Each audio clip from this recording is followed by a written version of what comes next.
Hi, so today I want to discuss an objection to antinatalism that we hear quite often, namely that you can't have happiness without also having suffering. I feel like you can't have pleasure without pain.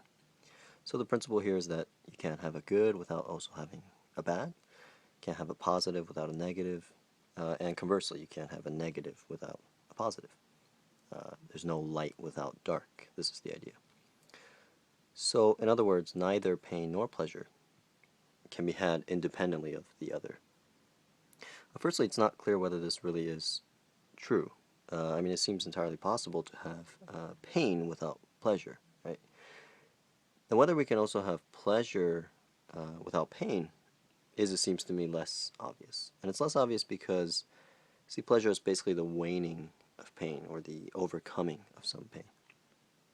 And if this is true, pain might actually be a necessary precondition for experiencing any sort of pleasure or positive mental state.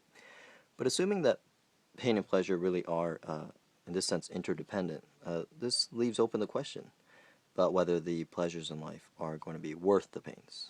Because obviously from the claim that we can't have X without Y, it by no means follows that the exchange of X for Y is a good one, or one that we ought to reasonably accept. In order to argue this, one would need a separate argument. And when we think carefully through the relevant sorts of comparisons and assessments of life in these terms, it should become clear to us, I think, that the good is not worth having, not worth pursuing, given the really exorbitant price we pay for it in the form of suffering.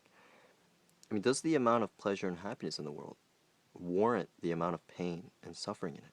Do the joys of living, so like vacations and honeymoons and whatnot, do these things really warrant, one person abused, raped, and killed?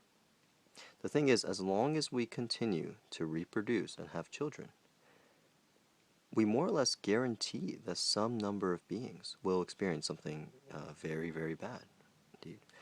Is this a price we're willing to pay, or is this a price we should be willing to pay for life's goods? And when the alternative is the harmless state, the non-problematic state of not existing, the appropriate ethical response seems perfectly straightforward. So that's all for now, and thanks for listening.